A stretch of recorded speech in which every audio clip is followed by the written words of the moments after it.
Alrighty, so we have Dhiego Lima versus Matt the Immortal Brown. Alright, so Matt Brown, he's 40 years old. He's definitely getting up there in age. Not too many 40-year-olds winning these days.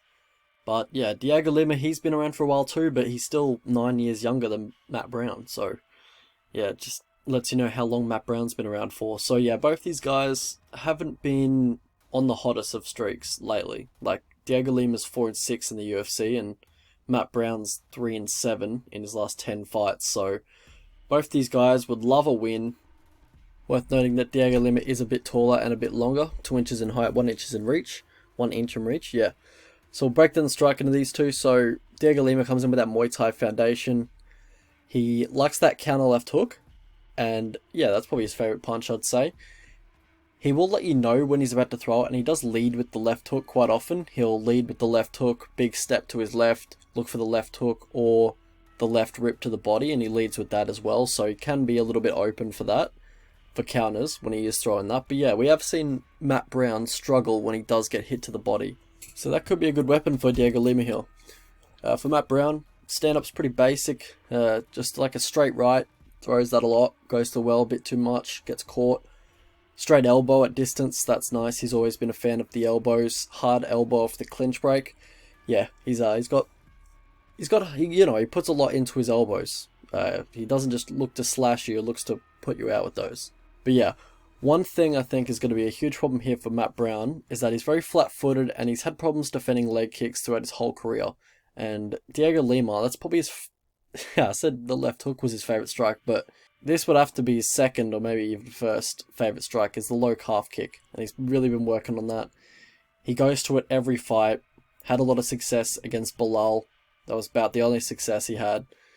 But yeah, I think he's definitely going to be going to that. But with Dhiego Lima, he can be easily backed up onto the fence. We've seen that, when opponents back him up to the fence, they're able to tee off on him because he's generally not as dangerous, when he's against the fence. Can't throw his kicks, can't, maintain distance. And that's generally how you see him get finished. He gets caught near the fence and just gets teed off on. And I think, yeah, if Matt Brown can get him onto the fence, start teeing off with elbows, hard straight rights, then I think he could put him away. Matt Brown could also go the grappling route. He's done that a lot quite recently. So he'll look to clinch or level change when the opponent does close distance. Doesn't have the best finishes of his takedowns when he does get his entries, but, he will look to get the body lock from there once he is in the clinch and then look for that outside leg trip. And for Dhiego Lima, he's got good takedown defense on the first takedown attempt, but if you start to chain wrestle him, he's gonna make a mistake and you're gonna be able to ground him. And that's why Bilal didn't have too much success, is because he wasn't chaining his techniques together. He was just going for one technique, and if it didn't work, he just gave up. So how these guys win fights? So for Matt Brown, he's tough as nails. He won't stop coming forward. He's a dog. He's got that, veteran mentality. And for Dhiego Lima, he's got nice leg kicks and he's got good footwork. He's quite evasive. How these guys lose fights? So for Dhiego Lima, he can lose on volume quite a lot. He is quite low volume, and also his chin's pretty fragile. For Matt Brown, it's that his striker defense isn't ideal. He leaves a lot of openings on the feet. He's quite slow, as he will at that age. But yeah, also the weakness to the body, which we talked about before. Path to victory for these two. So for Matt Brown, look to push him to the fence. Elbows from there. Straight elbows in the clinch once you clinch up. Look for the heavy pressure, like the Bilal Muhammad game plan, pretty much. Just look to replicate that. Also try and mix in takedowns. Don't just stand with this guy.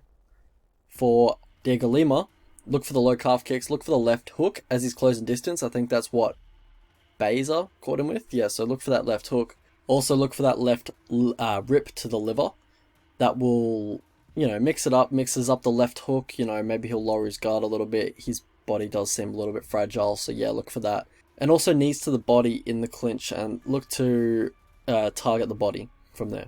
How I see the fight playing out? So yeah, fun fight. Should be fun while it lasts. I think Lima is the better striker, so I believe if Brown's going to give himself a chance, he's going to have to employ the heavy pressure game plan, which Bilal used against Dhiego Lima.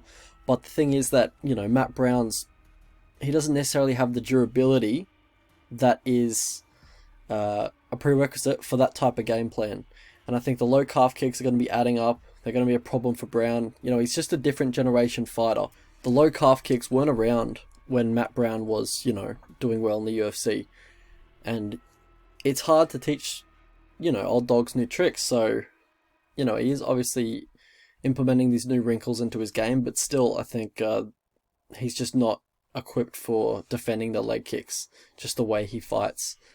But I could also absolutely see the left hook of Dhiego Lima putting Brown out, just like Beza did, as we talked about before. Also, Cerrone caught him with the left hook. I think dropped him, maybe hurt him, but yeah, definitely hurt him. And also, yeah, that left hook is Dhiego Lima's favourite punch, so he's going to throw it, and I think Brown's going to eat it, and I think he might be put out. But yeah, I think Brown will look to wrestle after all that. I do think Brown is going to look for the grappling heavy game plan. But I think Lima has worked very hard on improving his takedown defense, and it shows. He's stuffed 90% of Bilal's takedowns, all 8 of Court McGee's takedowns, and Court McGee has decent timing on his takedowns, and we saw that in the Claudio Silva fight. So, he's obviously been working on his takedown defense. He knows that people are probably going to want to take him down because, the Lima brothers known for their kickboxing. But yeah, I think Bilal, he isn't the best wrestler, but I think his wrestling is better than Matt Brown's. I mean, Matt Brown got out-wrestled by Carlos Condit only recently. Like, Jesus. But yeah, so even if Brown gets Lima down, it's not going to be smooth sailing. Like, Lima has a decent guard, and we've seen Brown get controlled in top position from the fighter on bottom a few times. So yeah, betting-wise, I don't hate a stab on Brown because, he's going to fight for your money. He's going to do his best to make it an ugly fight. He's not going to give Dhiego Lima the type of fight that he wants, I believe. But I just can't see him winning very often. But yeah, both these guys have the combination of enough power plus lack of durability to put each other out. So I feel like it doesn't go to the distance, but I feel like Dhiego Lima is going to land the kill shot.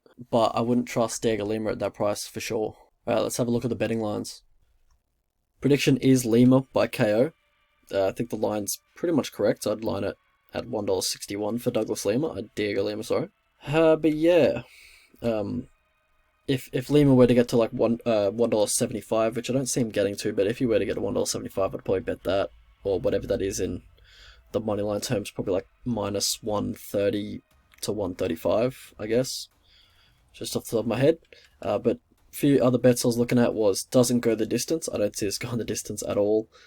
If you're a prop guy, I'm not really a huge prop guy, but if I can get $1.50 or minus 200 on this not going the distance, I'd probably bet that small, because I don't like betting props that are not plus money. But I feel like this fight never goes the distance. Both these guys are quite fragile and quite brittle, so I do think someone's getting put out. But yeah, should be a fun fight, and should be fun while it lasts.